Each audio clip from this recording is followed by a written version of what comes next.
خلق الإنسان علمه البيان.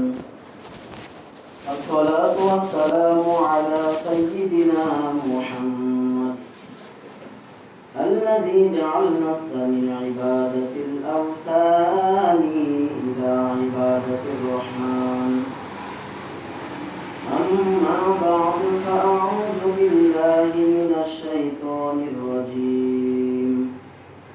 بسم الله الرحمن الرحيم. يوم لا ينفع مال ولا بنون إلا من أتى الله بقلب سليم. وقال النبي صلى الله عليه وسلم: إن الله لا ينظر إلى صوركم وأموالكم ولكن ينظر إلى قلوبكم وأعمالكم، أو كما قال النبي عليه الصلاة والسلام. آمنت بالله صدق الله المولانا العظيم وصدق رسوله النبي الكريم، ونحن على ذلك من الشاهدين والشاكرين والذاكرين، والحمد لله رب العالمين. اللهم صل على محمد وعلى آل محمد كما صليت على إبراهيم وعلى آل إبراهيم إنك حميد مجيد. اللهم بارك على محمد وعلى آل محمد كما باركت على إبراهيم وعلى آل إبراهيم إنك حميد مجيد. بلغ العلا بكماله كشف الدجى بجماله حسنت جميع خصاله صلوا عليه وآله. سبحانك لا علم لنا إلا ما علمتنا إنك أنت العليم الحكيم. رب اشرح لي صدري ويسر لي أمري واحلل عقدة من لساني يفقهوا قولي. الحمد لله. লাখো কোটি দরুদ সালাম বিশ্ব মানবতার মুক্তির দিশারি জনাবে মুহাম্মদ রাসূলুল্লাহ সাল্লাল্লাহু আলাইহি ওয়াসাল্লামের উপর সর্বোপরি শুকর যে আল্লাহ তাআলা আমাদেরকে জুমার নামাজ আদায় করার লক্ষ্যে মসজিদে আসার বসার তৌফিক দিয়েছেন। সেই মহান প্রভুর দরবারে আমরা শুকরিয়া জ্ঞাপন করছি। সকলেই বলি আলহামদুলিল্লাহ। আল্লাহ তাআলা আমাদেরকে নিয়ামত দিয়ে পরিপূর্ণ করে দিয়েছেন। যাদেরকে আল্লাহ রাব্বুল আলামিন সম্পদ দিয়েছেন ওইটাও আল্লাহর নিয়ামত, কিন্তু যারা সম্পদ কামাই করতে গিয়া আখিরাত ধ্বংস করে দেয় ওদের জন্য বিপজ্জনক। সম্পদ আল্লাহ দিয়েছেন, কিন্তু এই সম্পদের পিছনে পড়িয়া আখিরাতকে বরবাদ করা তার মতন হতভাগা দুনিয়াতে নেই। দুনিয়াতে যার যত সম্পদ যত বেশিরভাগ ওই লোকটা আল্লাহ থেকে দূরত্ব তত বেশি। যার সম্পদ বেশি আল্লাহ থেকে তার কালেকশনও কম, তার দূরত্ব বেশি। এই জন্য সম্পদ কামাই করব, নিজের সন্তানদেরকেও সকলের হক আছে, সম্পদের হক আছে, সন্তানেরও হক আছে। শুধু নামাজ না পড়লেই আল্লাহর দরবারে আমরা আসামি না। যে সন্তানদেরকে যদি নেক সন্তান ঘরে না তুলতে পারি, এই সন্তানের জন্য আমাদেরকে আসামি করে কাঠগড়ায় দাঁড়াতে হবে। আল্লাহ রাব্বুল আলামিনের দরবারে এই সন্তানগুলা কালকে আমাদের ময়দানে মামলা দিবে আল্লাহর কাছে। আল্লাহ বলতেছেন, রব্বানা ইন্না আতআনা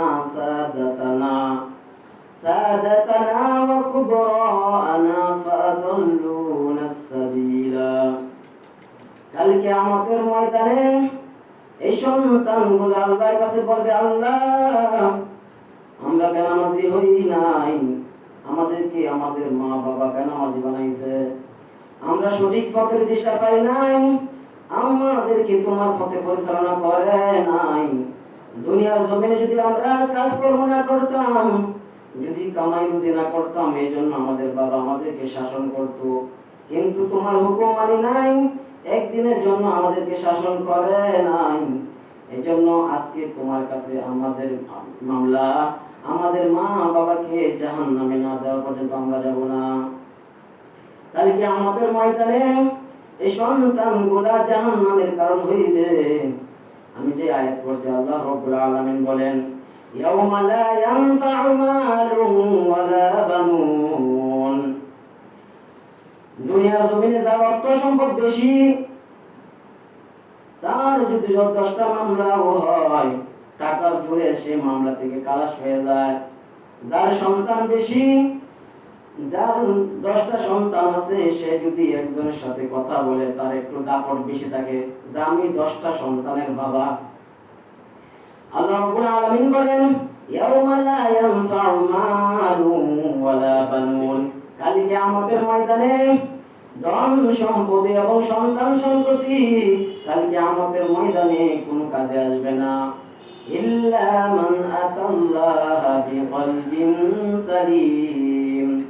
কাল কিয়ামতের ময়দানে আসবে একমাত্র যার অন্তর বিশুদ্ধ হবে। এই বিশুদ্ধ অন্তরের জন্য কাল কিয়ামতের ময়দান সফল। এই অন্তর কিভাবে বিশুদ্ধ বানাইতে হবে? নিজের মন মতো চলা যাবে না। আল্লাহ রাব্বুল আলামিনের চাহিদাকে আমাদেরকে প্রাধান্য দিতে হবে। শাহিদুল্লাহ নামে একজন বুজুর্গ ছিলেন। ওই এলাকার মধ্যে নদী বাঙ্গনে বাড়িঘর ভেঙে চলে যেতেছে। সকলে উপস্থিত হইয়া বুজুর্গের কাছে বলতেছেন, হুজুর আমাদের জন্য দোয়া করেন, আমাদের বাড়িঘর নদী বাঙ্গনে চলে যেতেছে, আল্লাহর কাছে দোয়া করেন আমাদের বাড়িঘর যেন ভেঙে না যায়। শাহিদুল্লাহ বলেন, কালকে সকালে দোয়া হবে, সকলে একটা করে কোদাল নিয়ে নদীর পাড়ে উপস্থিত থাকবা, দোয়া করবেন। কিন্তু আল্লাহ বলতেছেন একটা করে কোদাল নিয়ে থাকবা। দোয়া করলে কি কোদাল লাগে? শাহিদুল্লাহ বলতেছে একটা করে কোদাল নিয়ে তোমরা উপস্থিত থাকবা। পরদিন সকালবেলায় আল্লাহ বলতেছেন, সকলে যেদিক থেকে নদী বাঙ্গন, এদিক থেকে তোমরা মাটি কুপায় নদীর ভিতরে ফালাও। মানুষে বলতেছে, আল্লাহ বলি আমাদের বাড়ি ঘর তো ভেঙেছে, চুরমার হয়ে যাইতেছে, আপনাকে তো দোয়া করার জন্য আনা হয়েছে, নদী বাঙ্গনের কবল থেকে আমাদের বাড়ি ঘর বাঁচানোর জন্য আনা হয়েছে, বাঙ্গার জন্য আনা হয় নাই। এই বুজুর্গ বলতেছেন, যেদার মাওলা সেদার শাহিদুল্লাহ, আল্লাহ যেদিকে আমি শাহিদুল্লাহ সেদিকে। আল্লাহ চাই বাঁধতে, আমি শাহিদুল্লাহ যদি বিরুদ্ধে করি তাহলে আল্লাহর বিরুদ্ধে হয়ে যায়। এজন্য আল্লাহ যেদিকে আমিও সেদিকে। সুবহানাল্লাহ। যে নিজের প্রাধান্য, নিজের মন যেটা করতে চায়, এই মনকে প্রাধান্য দেওয়া যাবে না। আল্লাহ শরীয়ত যেটা বলে এটাকে প্রাধান্য দিতে হবে। নিজের মন, আল্লাহর শরীয়তের হুকুম মানতে হইলে মানুষ কে কি বললো এটা দেখার সময় নাই। আমি আল্লাহর হুকুম মানতে হয়ে গেলে মানুষের মন্তব্য করবে, মানুষের মন্তব্য আমার কানে নেওয়া দরকার নেই। আমাকে দরকার হয়েছে কি আল্লাহকে রাজি খুশি করার জন্য। মানুষকে যদি সন্তুষ্টি করা যায়, মানুষের কথা, মানুষের সন্তুষ্টি, কোন মানুষকে সন্তুষ্টি করতে পারবে না। একজন ইমাম সাহেব সকল মুসলিমের মন মতো হবে না, সকল মুসলিম মন মতো হবে না। তাহলে ওই ইমাম হতে হবে আলু তরকারি মতো। আলু একটা তরকারি, এই আলু দিয়ে ভর্তাও চলে, ভাজিও চলে, মাছ দিয়েও রান্না করা যায়, গোস্ত দিয়েও রান্না করা যায়, শুটকি দিয়েও রান্না করা যায়। আলু হিসেবে সকলের সাথে মিলেমিশা। কিন্তু যারা হক্কানি আলেম, তারা বাতিলের সাথে মোকাবেলা করবে না, বাতিলের সাথে হাত মেলাবে না, বাতিলের সাথে তারা হাত মেলাবে না। যারা হক্কানি আলেম, তারা বাতিলের সাথে দ্বন্দ্ব থাকবে। এজন্য সকল মুসল্লির মন রক্ষা করে ইমাম সাহেব চলতে পারবে না। যদি যে সুদের ব্যবসা করে, ইমাম সাহেব যদি সুদের বয়ান করে, তাহলে সুদ করে কাছে ইমাম সাহেব ভালো না। যে ঘুষ খায়, ঘুষের বয়ান করলে ইমাম সাহেব ঘুষ করে কাছে ভালো না। যে জিনা করে, জিনার বয়ান করলে ইমাম সাহেব জিনার করে কাছে ভালো না। যে বেনামাজি, নামাজের বয়ান করলে বেনামাজের কাছে ইমাম সাহেব ভালো হবে না। এজন্য কে কি বললো এটা আমার দেখার টাইম নাই, আল্লাহর শরীয়ত কি বললো এটা দেখার ওই লেগেছে আমার সময়। মানুষের মন যদি রক্ষা করতে হয় তাহলে বিপদ। আশরাফ আলী থানভী রহমতুল্লাহ আলাইহি একটা ঘটনা লেখেন। ঘটনা হলো ওই এক লোক এক ঘোড়া নিয়ে সফর করতেছেন, সাথে তার বিবি এবং সন্তান। তো এই লোক ঘোড়ার মধ্যে উঠছে, বিবি এবং সন্তান পায়ে হাঁটে যেতেছে। এক গ্রাম অতিক্রম হওয়ার পর মানুষের বরাবরই করতেছে। এই লোকটা কত নিষ্ঠুর, এই লোকটা কত নিষ্ঠুর, তার সন্তান এবং বিবিকে পায়ে হাঁটাই নিতেছে আর সে ঘোড়া চলে যেতেছে, কত নিষ্ঠুর। এখন সে চিন্তা করছে কথাটা ঠিকই বলেছে, তাহলে আমি ঘোড়া থেকে নামিয়ে পড়ি, সন্তানকে উঠাই, মানুষকে খুশি করতে হবে। কারণ মানুষের মন্তব্য করতেছে, মানুষ তো মন্তব্য যুক্তি। তখন তার সন্তানকে উঠাইলো এবং বিবি এবং সে হাঁটে যেতেছে, পায়ে হাঁটে। আরেকটা গ্রাম অতিক্রম হওয়ার পর মানুষ আবার বলাবলি করতেছে, সন্তানরা কত বিয়াদব, মা বাবা হাঁটে যায় আর সন্তান ঘোড়া উঠে উঠে গেছে। বাবা বলতেছে এই কথা তো ঠিক, এখন কি করা যায়? সন্তানকে নামাইছে, বিবি উঠাইছে, তুমি উঠো। আরেক গ্রাম অতিক্রম হওয়ার পর মানুষের বলাবলি করতেছে, একই বলে বউয়ের গোলাম, বউয়ের কাছে মুড়ে দিয়ে গেছে মনে হয়, বউয়ের কথা মতো চলে, বউয়ের উঠাইছে, হ্যাঁ মায়া টেনে। এখন তো এই কথা তো ঠিক, তাহলে কিভাবে তাদেরকে খুশি করা যায়? এখন তিনজন উঠছে, একজন একজন করে যে উঠছে, মানুষের মন্তব্য করে, এখন মানুষকে কিভাবে খুশি করা যায়? এখন তিনজন উঠছে, সবার হয়েছে। আর একটা গ্রাম অতিক্রম হওয়ার পরে মানুষের বলাবলি করতেছে, এর মতো জালিম লোক নাই, একটা ঘোড়া বুড়া প্রাণী এটাকে এত কষ্ট দিতেছে, তিনজন সবার হয়েছে, এই কথা তো ঠিক। এখন কি করা যায়? এখন ঘোড়াকে ছেড়ে দিছে, তারা তিনজন পায়ে হাঁটে যেতেছে। আরেকটা গ্রাম অতিক্রম হওয়ার পর মাসে বলতেছে যে একই বলে আল্লাহর নাশকরি বান্দা, আল্লাহর নিয়ামত দিয়েছেন, একটা ঘোড়া আল্লাহ নিয়ামত দিয়েছেন, বাহন থাকার পরেও তিনজন পায়ে হাঁটে যেতেছে, একজন একজন করে পালাক্রমে যাই যেতে হয়। এটুকে বলতেছে এই কাজ তো করছি, কিন্তু মানুষকে খুশি করা যায় না, মানুষের মন্তব্য করতেই আছে। এখন কি করা যায়? এখন ঘোড়ার সামনে দুই পা দিয়েছে, দুই পা একসাথে বাঁধছে, একটা বাঁশ আইনে এই পায়ের ভিতরে ঢুকে সন্তানের গাড়ি আর গাড়ি উঠে রয়েছে। পদ্ধতি ব্যতিক্রম, মানুষকে খুশি করতে হবে। যখন রাস্তার মধ্যে একটা সাপও পড়ছে, সাপও যখন ভালো হইবে, ঘোড়ার মুখ তো উপর দিকে, পা উপর দিকে যেহেতু, যখন পানির উপর দিয়ে যখন যেতেছে, ঘোড়ার ভিতরে একটা ভয় ভীতি কাজ করছে, একটা ঝাঁকুনি মারছে, ঝাঁকুনি ছুটে ঘোড়াও তো পড়ছে, বাপ সন্তানও দুজন পড়ছে পানিতে। এই পাশের মধ্যে বালিকায় একজনের মাথা পাড়ছে আর একজনের কপাল পাড়ছে। এখন সে বলতেছে না মানুষকে খুশি করা যায় না, মানুষকে খুশি করতে গিয়া সকল পদ্ধতি অবলম্বন করলাম, শেষে আমার ঘোড়া হারাইলাম, মাথা হারাইলাম, কপাল হারাইলাম। এই জন্য মানুষকে মানুষের মন্তব্য করবেই, মানুষের কে কি বললো সেটা দেখার টাইম নাই। মানুষের মন্তব্যকে জালো মেরে তাড়ায় দাও, তুমি তোমার আল্লাহর শরীয়তকে মানো, শরীয়ত অনুযায়ী তুমি চলো, কে কি দেখার বলার বিষয় দেখার তোমার টাইম নেই। এই জন্য আল্লাহর যেটা শরীয়ত, আল্লাহ যেটা হুকুম করছেন এটাকে প্রাধান্য দিতে হবে। মানুষের আল্লাহ রাব্বুল আলামিন আল্লাহ যে আয়াতে বলছে ইয়াউমা লা ইয়ানফাউ মালুন ওয়ালা বানুন, যে কালকে কিয়ামতের ময়দানে সন্তান সন্ততি কোনো কাজে আসবে না, ইল্লা মান আতাল্লাহ বিকলবিন সালিম, একমাত্র বিশুদ্ধ অন্তর সেদিন কাজে আসবে। এবং আল্লাহ রাসূল সাল্লাল্লাহু আলাইহি ওয়াসাল্লাম হাদিসে ফরমান, ইন্নাল্লাহা লা ইয়ানজুরু ইলা সুওয়ারিকুম ওয়া আমওয়ালিকুম ওয়া লা ইয়ানজুরু ইলা কুলুবিকুম ওয়া আমালিকুম, যে আল্লাহ রাব্বুল আলামিন কাল কিয়ামতের ময়দানে মানুষের চেহারা দেখবেন না, চেহারা বিচার করে জান্নাত দিবেন না, সম্পদ দেখে দিবেন না যে তার সম্পদ বেশি ছিল। আল্লাহ রাব্বুল আলামিন কাল কিয়ামতের ময়দানে তার কলব, মানুষের অন্তর বা কারটা পবিত্র ছিল, তার কলবটা পবিত্র ছিল, এই পবিত্র কলবের জন্য আল্লাহ রাব্বুল আলামিন জান্নাত দান করবেন। এজন্য অন্তরকে বিশুদ্ধ করতে হবে। কিভাবে বিশুদ্ধ করব? এই অন্তরকে বিশুদ্ধ করতে গিয়া মানুষের সাধনা করছে, এমনকি যারা বাদশা ছিলেন তারা বাদশাহী থেকে নিজের কলব পরিশুদ্ধ করছে। যে এক ইব্রাহিম ইবনে আদহামের ঘটনা শুনছি।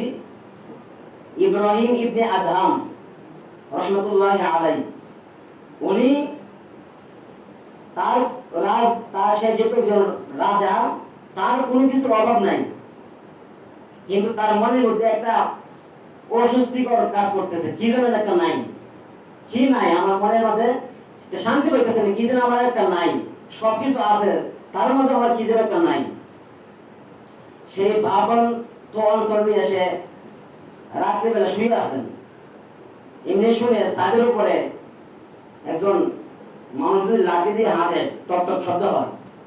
বৃদ্ধ মানুষ লাঠি দিয়ে হাঁটতেছে, এরকম শব্দ হচ্ছে।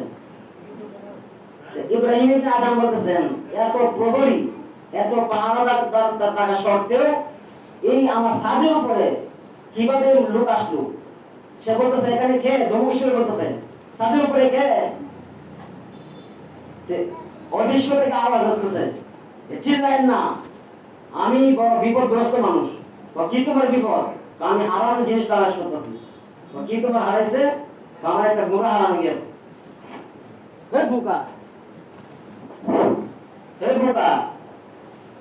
গোড়া হারালে তুমি বনে জঙ্গলে যাইবা, খেত খামারে যাইবা, গোড়াকে ছাদের উপরে পাওয়া যায়? তুমি যদি কি আচ্ছা বোকা? এই লোকটা বলতেছেন যে আপনি আমাকে বলতেছেন আচ্ছা বোকা, আপনি আমাকে বলতেছেন আচ্ছা বোকা। মূলত আপনি বড় বোকা, কারণ আপনি রাজপ্রাসাদে শুইয়া রাজকীয় হালতে এই পালঙ্কে শুয়ে আল্লাহকে পাইতে চাইতেছেন, কিন্তু এভাবে আল্লাহকে পাওয়া যাবে না। ইব্রাহিম ইবনে আদহাম ছাদের উপরে গেলেন, গিয়ে দেখে কেউ নাই। অদৃশ্য থেকে কোথা থেকে আওয়াজ আসলো? সে ভাবনার চিন্তিত হয়ে গেছে যে কোথা থেকে এরকম আওয়াজ আসলো, আমি রাজকীয় হালতে আল্লাহকে পাইবো না। সে চিন্তা করতেছেন, আসলে কি আমি রাজকীয় হালতে আল্লাহকে পাবো না? রাত্রিবেলা শুয়ে আছেন, ঘুমাই গেছেন, স্বপ্নে দেখেন একজন বৃদ্ধ লোক এই টক টক করে আবার এখন প্রাসাদের ভিতরে হাঁটতেছে। তার যে পালকের পাশে সে হাঁটতেছে, টক টক করে হাঁটতেছে। তার ঘুম ভেঙে গেছে এবং বলতেছেন, এ বৃদ্ধ এখানে কেন আসছো?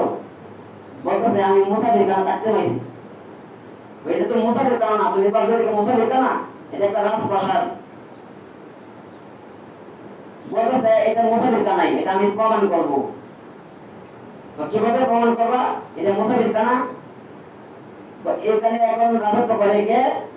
এখানে রাজত্ব করতেছে এখন আমি। আপনার আগে কে করছিল? আমার আগে আমার বাবা, আপনার বাবার আগে কে করছিল? আমার দাদা, তার আগে তার বাবা, তার আগে তার বাবা। আপনার না থাকলে আপনার রাজত্ব কে চালাইবে? আমার সন্তান চালাইবে। তাহলে তো দেখা যায় যারা আসে, যারা চলে যায়, তারা দ্বিতীয়বার আসে না, তাহলে কেউ তো স্থায়িত্ব পাবে, থাকে না, অস্থায়ী ভাবে চলে যেতে হয়। এটা তো মুসাফির খানা ছাড়া কিছুই না। কারণ মুসাফির খানা তো আসে যায়। আর আপনি যদি চিরস্থায়ী থাকতেন তাহলে আর মরতেন না, চিরস্থায়ী এখানে রাজ প্রাসাদ চিরস্থায়ী ভাবে চালাইতেন। কিন্তু দেখা যায় একজনের পর আরেকজন এই সিংহাসন দখল করতেছে, তাহলে এটা মুসাফির খানা ছাড়া কিছুই না। এখন আরো বাবান্ত হয়ে গেছে, আসলে তো এই মুসাফির, এটা মুসাফির খানাই, এইভাবে তো আল্লাহকে পাওয়া যাবে না। ইব্রাহিম ইবনে আদহাম চলে গেছেন গভীর জঙ্গলে। গভীর জঙ্গলে যাওয়ার পর উনি আল্লাহর জিকির করতেছেন, আল্লাহ রাব্বুল আলামিনের তরফ থেকে জান্নাতের খানা তার সামনে পেশ করা হইল। এবং তার পাশে একজন বুজুর্গ ছিল, সে আরো আগে থেকে তাকে প্রত্যেকদিন 2টা করে রুটি, জলের রুটি জান্নাত থেকে প্রবেশ করে তাকে দেওয়া হইত। তখন এই বুজুর্গ বলতেছেন যে আমি বহুদিন ধরে এখানে আসছি, কিন্তু আমার কপালে শুধু 2টা জলের রুটি। আর এই বুজুর্গ আজকে আসছে, তার জন্য জান্নাতের উন্নত মানের খানা। আল্লাহ রাব্বুল আলামিনের পক্ষ থেকে তাকে এলান দেওয়া হয়েছে যে তুমি কি হারাইছো? তুমি সারাদিন মানুষের ঘাস কেটে দিতা, সারাদিন 2টা রুটি তোমার কপালে জুটতো না, আর তুমি এখন রুটি পাইও না, শরীর করতেছ। কিন্তু তাকে যে আমি উন্নত মানের খানা দিছি, সে কি ত্যাগ করছে জানো? সে তার সিংহাসন, রাজপ্রাসাদ, আদিত্য সব কিছু ত্যাগ করে সে আমাকে তালাশ করার জন্য সে বের হয়ে গেছে। সে আল্লাহকে, আল্লাহর জন্য যে কেউ যদি অর্ধহাত অগ্রসর হয়, আল্লাহ রাব্বুল আলামিন তার জন্য 1 হাত অগ্রসর হন। কেউ যদি হামাগুড়ি দিয়ে আল্লাহর কাছে আসে, আল্লাহ রাব্বুল আলামিন দৌড়াইয়া তার কাছে আসেন, আল্লাহর কাছে রহমত তার কাছে আসেন। এই জন্য এই বুজুর্গ বাদশাহী থেকে বুজুর্গের দাম বেশি। ইব্রাহিম আপনি বলতেছেন আমার বাদশাহী দরকার নাই, এমন যে বুজুর্গ হয়েছি, তো কিরকম বুজুর্গ, তার মন্ত্রী পরিষদের লোকেরা গিয়া দেখে সে নদীর পাড়ে কাপড় ভিজে গেছে, শুইতে শিরাইতেছে। বলতেছে আপনি একজন রাজা ছিলেন, আপনি একজন রাজা, আপনি প্রাসাদে চলেন, আপনি সুই দিয়ে কাপড় শিরাই ব্যবহার করতেছেন, আপনি রাজকীয় পোশাক আছেন। ইব্রাহিম আদম বলতেছেন আমি এখানে অনেক শান্তিতে আছি, সেখানে তো শুধু যারা রাজ প্রাসাদে আছে তারা শুধু আমার কথা শুনতো, আর এখানে আমার মাছ পর্যন্ত আমার কথা শুনে। সুবহানাল্লাহ। ইব্রাহিম আদম তার হাতে সুই ছিল, ওইটা সাগরে নিক্ষেপ করছে, সঙ্গে সঙ্গে মাছের বলছে মাছ আমার সুই কেনে দাও। মাছের সাগরের তলদেশ থেকে সুই মুখ করে আইনা ইব্রাহিম আদমের কাছে উপস্থিত করছে। সুবহানাল্লাহ। তাহলে এই বাদশাহী থেকে বুজুর্গের দাম বেশি, মারেফতের দাম বেশি। এক বুজুর্গ এক শহরে গেছেন, এই বুজুর্গ এসে গিয়া আর্থিক অবস্থা দুর্বল, আর যে শহরে গেছেন এই দেশের যে বাদশাহ, এই বাদশাহ তার সম্পদের অভাব নাই যেহেতু বাদশাহ, কিন্তু তার মেধা শক্তি দুর্বল, সে একবারে বোকা। কিরকম বোকা, সেই এই বুজুর্গ গিয়া দেখে যে শহরে ঢুকছে, শহরের পয়েন্টে পয়েন্টে পাহারাদার সৈন্য বাহিনী ফিটিং করছে। জিজ্ঞাসা করছে আজকে এত বাহিনী কেন? আমাদের বাংলাদেশে যখন সাধারণত কোনো বড় ধরনের আসামিকে রায় দেওয়া হয় তখন কিন্তু কোর্টের সামনে পুলিশ মোতায়েন করা হয়, অতিরিক্ত পুলিশ। এভাবে অতিরিক্ত পাহারাদার মোতায়েন করা হয়েছে প্রতি পয়েন্টে পয়েন্টে, বাজারের বা শহরের পয়েন্টে পয়েন্টে অতিরিক্ত সৈন্য মোতায়েন করা হয়েছে। বাসা জিজ্ঞাসা করতেছে আজকে এত সৈন্য মোতায়েন করার মানেটা কি, কারণটা কি, আজকে কি কোনো কিছু আছে, উৎসব আছে? এটার মানে হলো এই রাজার একটা পালিত পাখি ছিল, একটা বাস পাখি ছিল, ওইটা কাঁচা বাইকে পালা উড়ে গেছে। এখন প্রতি রাস্তায় পয়েন্টে পয়েন্টে সৈন্য মোতায়েন করা হয়েছে যেমন পাখি না বাড়িতে পারে। ওইটা আচ্ছা ঢুকা পাখি বাড়িতে হলে কি রাস্তায় খরচ দিয়ে বাড়িতে হবে নাকি আগায় দিয়ে উড়ে যেতে পারবে? সে বলতেছে আল্লাহ আমাকে মানেফত দিছো, কিন্তু অর্থ সম্পদ আমার নাই, রাস্তাঘাটে আমার হাঁটি হাঁটি চলতে হয়, কিন্তু এরকম একটা নির্ভুত বাদশা তুমি যে দুনিয়াতে দিছো, দেশে দিছো, সেটা একবারে নির্ভুত। আল্লাহ রাব্বুল আলামিন তার ভিতরে ইলহাম দিলেন যে তুমি কি এরকম নির্ভুত বাদশাহী চাও নাকি যেটা বুজুর্গি আছে এটা চাও? সে বলতেছে না, বুজুর্গি, আমি বুজুর্গি সন্তুষ্ট, কারণ এই বাদশাহী থেকে বুজুর্গের দাম বেশি।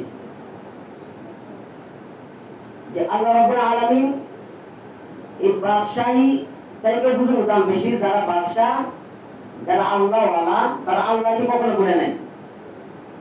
ইব্রাহিম আলাইহিস সালাতু ওয়াস সালাম উনি কিন্তু সম্পদের অভাব ছিল না। আজকে যারা সম্পদ বেশি, কালকে আমাদের ময়দানে বলছে সন্তান সন্ততি কোনো কাজে আসবে না। যদি বলে তুমি নামাজ পড়ো নাই কেন, নেক কাজ করো নাই কেন, সে তখন এই অভিযোগ করতে পারবে না যে আমার সম্পদ বেশি ছিল এই জন্য আপনার হুকুম মানতে পারে নাই। তখন আল্লাহ রাব্বুল আলামিন হযরত ইব্রাহিম আলাইহিস সালামকে দাঁড় করাবেন যে তার মতো সম্পদ পৃথিবীতে কারো ছিল না। তার সম্পদ কিরকম ছিল, তার এতগুলো বকরি ছিল যে 400 কুকুর পাহারা দিত তার বকরি লাগে। কুকুর আবার পাহারা দেয়। আমাদের দেশে এখন যে কুকুর, কারণ মানুষ দুর্নীতি করে, যদি কোনো জায়গায় যদি প্রধানমন্ত্রী বা কোনো এমপি মন্ত্রী যায়, এখানে যদি মানুষ প্রথম পাঠায় বা মানুষ পাঠালে কিন্তু কুকুরে পাঠায় দেখার জন্য ডুবুরি হিসাবে এখানে ঘুম আছে কিনা, পরিবেশটা ভালো কিনা, যেহেতু প্রধানমন্ত্রী আসবেন। কিন্তু মানুষের দুর্নীতি করতে পারে, অনেক সময় টাইম বোমা ফিটিং করে রাখতে পারে প্রধানমন্ত্রীকে মারার জন্য, কিন্তু কুকুর কোনো দুর্নীতি করবে না। এই জন্য কুকুর বাহিনী কিন্তু আছে, কুকুর দিয়ে পরীক্ষা করা হয়, পরীক্ষা নিরীক্ষা করা হয় কোথাও বোমা ফিট করা আছে কিনা, কুকুর নাকি সঙ্গে সঙ্গে বার করে। ইব্রাহিম আলাইহিস সালাম 400টা কুকুর, এক একটা কুকুরে হাজার হাজার বকরি মারা দিত। একটা কুকুর যদি হাজার হাজার বকরি মারা দেয় তাহলে 400টা কুকুরে কত হাজার বকরি মারা দিত। এত বকরির মালিক ছিলেন এবং যে জমজম কূপের পানি ইব্রাহিম আলাইহিস সালাম যেখানে জমজম কূপের পানি মানুষ ব্যবসা করার জন্য এখানে বসবাস করার জন্য বসতি করছেন এবং এই জমজম কূপের পানি দিয়ে তারা উপকৃত হন। এই পানি হিসাবে তারা ইব্রাহিম আলাইহিস সালামকে খাজনা দিতেন, ইব্রাহিম আলাইহিস সালামের স্ত্রীকে খাজনা দিতেন। এইভাবে তিনি অনেক কোটিপতি হয়ে গেছেন। বলছে ইব্রাহিম আলাইহিস সালাম এত সম্পদ থাকা সত্ত্বেও এক সেকেন্ডের জন্য আল্লাহর হুকুমের ব্যতিক্রম কোনো কাজ করে নাই। আর তুমি সামান্য দুনিয়ার একটু সম্পদের এত অজুহাত দেখেছো, আমি সম্পদের কারণে আমি নামাজ পড়তে পারি নাই, এই অজুহাত গ্রহণযোগ্য হবে না, অতএব তোমাকে জাহান্নামে নিক্ষেপ করা হবে। আরেকজন লোক দাঁড়াবে যে আমি গরিব ছিলাম, একবেলা খাইলে আরেকবেলা খাইতে পারতাম না। আল্লাহ রাসূল সাল্লাল্লাহু আলাইহি সাল্লামকে দাঁড় করাবেন যে উনিও তোমাদের মতোই ছিল, দুনিয়াতে ছিল, উনি এরকম ছিল, কয়েকদিন পর্যন্ত ওনার চুলার মধ্যে আগুন জ্বলে নাই। একটা খেজুর দেখাবে কোনো দিন একটা খেজুরও বাকি জুটে নাই। সে আল্লাহ নবী পর্যন্ত এক সেকেন্ডের জন্য আল্লাহকে বলে নাই তোমার এই অজুহাত গ্রহণযোগ্য হবে না, তোমাকে জাহান্নামে নিক্ষেপ করা হবে। আরেকজন বলা হবে যে আমি দেশ পরিচালনা করছিলাম, মানুষের উপকার করছি, এই জন্য ঠিক মতো ইবাদত করতে পারি নাই। আল্লাহ রাব্বুল আলামিন বলবেন হযরত সুলাইমান আলাইহিস সালামকে দাঁড় করাবেন, তুমি কয়টা দেশের রাজত্ব করছো? সুলাইমান আলাইহিস সালাম সারা বিশ্বের রাজত্ব করছেন, শুধু মানুষের উপর কর্তৃত্ব করে নাই, জিন, ইনসান, পশু পাখি, এমনকি গর্তের পিঁপড়া পর্যন্ত সুলাইমান আলাইহিস সালামের কথা মতো চলছেন। আমাদের ছোটখাটো দেশ মানুষের কথা মতো, প্রধানমন্ত্রীর কথা মতো মানুষের চলতে পারে না, নিয়ন্ত্রণ করতে পারে না, অনেক বাহিনী ঠিক করে নিয়ন্ত্রণ করতে পারে না, সন্ত্রাস দমন করতে পারে না। আর সুলাইমান আলাইহিস সালাম সারা বিশ্ব, শুধু মানুষ নয়, জিন, দেব, দানব, পশু পক্ষী এবং গর্তের পিঁপড়া পর্যন্ত সুলাইমান আলাইহিস সালামের কর্তৃত্ব মন্ত্র চলছে। তো সুলাইমান আলাইহিস সালাম তো আমার হুকুম এক মুহূর্তের মধ্যে বলে নাই, অতএব এই অজুহাতও গ্রহণযোগ্য হবে না, তাকে জাহান্নামে নিক্ষেপ করা হবে। আর বলবেন আমি দুনিয়াতে অসুস্থ ছিলাম, আমি ইবাদত করতে পারি নাই, অসুস্থ ছিলাম। আল্লাহ রাব্বুল আলামিন হযরত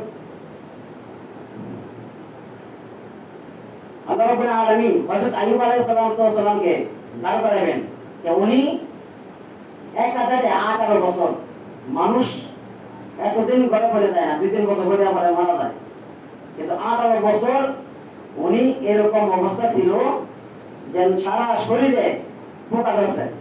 যখন আল্লাহ আল্লাহ জিকির করবে জিহ্বা পর্যন্ত, জিহ্বাটা আছে, জিহ্বার মধ্যে পোকা ধরছে, শরীরে ধরছে, জিহ্বা পর্যন্ত ধরছে, তবু সে আল্লাহর জিকির থেকে সে 1 মিনিটের জন্য সে কাঁদতে পারে নাই। অতএব এই অজুহাত তোমার গ্রহণযোগ্য হবে না, তাকেও আল্লাহ রাব্বুল আলামিন কালকে আমাদের ময়দানে জাহান্নামে নিক্ষেপ করা হবে। এই জন্য আল্লাহর হুকুম, আমরা সন্তান সন্ততি কালকে আমাদের ময়দানে কোনো কাজে আসবে না, একমাত্র বিশুদ্ধ অন্তর। এই অন্তর কিভাবে বিশুদ্ধ বানাইতে হবে? এই আল্লাহর হুকুম এবং নবীর তরিকা অনুযায়ী জীবনযাপন করতে হবে। মারেফত, আমরা যারা মারেফতের স্লোগান দিই, নামাজ পড়া লাগে না, মারেফত, আমরা মারেফত বুঝি কোনটা? মাথায় আছে শট, গায়ে আছে সালা শট, হাতে আছে গাঞ্জার ফট, এটা হচ্ছে মারেফত। এটা হচ্ছে মারেফত, এটা মারেফত না, এটা মরণফত। মারেফত শরীয়তের, যে লোকটা শরীয়তের সকল হুকুম মানে সে মারেফত মানে। শরীয়ত, হাকিকত, তরিকত, মারেফত, এই চারটা, শরীয়ত, তরিকত, হাকিকত, মারিফত এবং তাওহীদ। তাওহীদের প্রথম তা, তাওহীদ লিখতে প্রথম তার দরকার হয়, মারিফতের শেষে তা, হাকিকতের শেষে তা, শরীয়তের শেষে তা, তরিকতের শেষে তা এবং তাওহীদের প্রথম তা। আল্লাহ রাব্বুল আলামিন তাওহীদের প্রথম তা এবং শরীয়ত, হাকিকত, মারিফত, তরিকত, এই 4 বিষয়ের শেষে তা লাগাইছে কেন? যে দেশের মধ্যে যখন বল খেলা হয়, বল খেলার মধ্যে একটা যদি এরিয়া ফিট করা থাকে, চতুর্দিকে একটা বেসনে থাকে, যে বল যদি এই এরিয়ার বাইরে যায়, সীমানার বাইরে যায়, তো বল কি হয়? আউট। আল্লাহ রাব্বুল আলামিন বলেন তাওহীদের প্রথম তা, যে ব্যক্তি শরীয়তের হুকুম আহকাম পঙ্কানুপঙ্খানুরূপে মানবে, সে তাওহীদও মানলো, আখিরাত মানলো, শরীয়ত মানলো, তো তরিকত মানলো। আর যে তাওহীদ বাদ দিয়া আল্লাহর একাত্মবাদ বাদ দিয়া কেউ যদি মারিফত মানতে চায়, আল্লাহর একাত্মবাদ বাদ দিয়া, আল্লাহ যা দিতে পারে বাবা দিতে পারে, আল্লাহর একাত্মবাদ বাদ দিল, আল্লাহকে যেমন মনে করলো আল্লাহ যে শক্তি আছে একটা সন্তান দিতে পারবে, বাবারও শক্তি আছে সন্তান দিতে পারবে, তাহলে আল্লাহর যে একাত্মবাদ তাওহীদ, তাওহীদ সে অস্বীকার করলো। যে বল যেভাবে মাঠের বাইরে গেলে আউট, যে ব্যক্তি মারিফতের সাইনবোর্ড লাগাইয়া মারিফতের স্লোগান দিয়া সে আল্লাহকে বাদ দিয়া আরেকজনকে অংশীদার স্থাপন করলো, সেও ইসলাম থেকে আউট। সে মুসলমান ব্যক্তির কথা, সে তো ইসলাম থেকে আউট। সেগুলো মারিফত মারিফতের মারিফত মারিফত করে স্লোগান দিলে চুল লম্বা রাখিয়া গায়ে চুলের মাথায় ঝট লাগাইয়া এটাকে মারিফতের ফিরে লক্ষণ নয়। আমরা তো দেখি কোন ফিরে কি কেরামতি দেখাইছে, কেরামতি দেখাইলে যদি ফির হওয়া যেত, জিন জিন ভূত যেগুলো আছে ওরা প্রস্রাব করে, প্রস্রাব দিয়ে পানি বের আগুন বের হয়। জিন যদি প্রস্রাব করে, প্রস্রাব দিয়ে আগুন বের হয়। কোন ফির সাহেব যদি ফু দিয়া পানির মধ্যে আগুন জ্বালায় দেয়, তাকে যদি ফির মনে করা যায়, ততক্ষণ পর্যন্ত ফির মানা যাবে না যতক্ষণ পর্যন্ত তার ভিতরে শরীয়তের হুকুম আহকাম ঠিক মতো আদায় না হবে। সে যদি আল্লাহর হুকুম এবং নবীর তরিকা চলে, তখন যদি কোনো কেরামতি দেখায় তখন সে ফির হবে। আর যদি সে শরীয়তের ধার ধারে না, আকাশে উড়িয়া যায়, পানিতে হাঁটে যায়, পানির উপর দিয়ে হাঁটে যায়, তখন তাকে ফির বলা যাবে না। কবি বলেন, পানিতে বাসিলে যদি হইতো বড় ফির, সবচেয়ে বড় ফির হইতো কুমির, তিমিও কুমির। আকাশে উড়িলে যদি হইতো আউলিয়া, সবচেয়ে বড় আউলিয়া হইতো ময়না ও টিয়া। আকাশে উড়লে যদি আউলিয়া হইতো, তাহলে ময়না এবং টিয়া ওরা উড়ে যায়। এবং পানি থেকে বাইশে গেলে যদি ফির হইতো ব্যাং কুমির, ওরা কিন্তু পানিতে বাইশে যায়।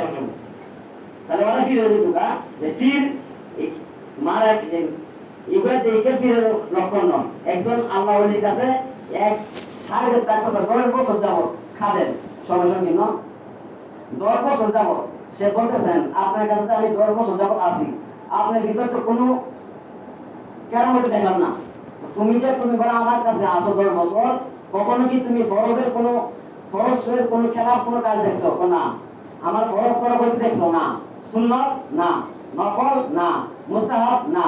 তাহলে এর চেয়ে বুঝুন কি আমার দরকার নেই। আমার সুন্নাত মুস্তাহাব তুমি 10 বছর যাবত দেখতেছো, আমার কাছ থেকে সুন্নাত মুস্তাহাব এমনকি মোবাইল পর্যন্ত আমার থেকে ছুটে যায় নাই।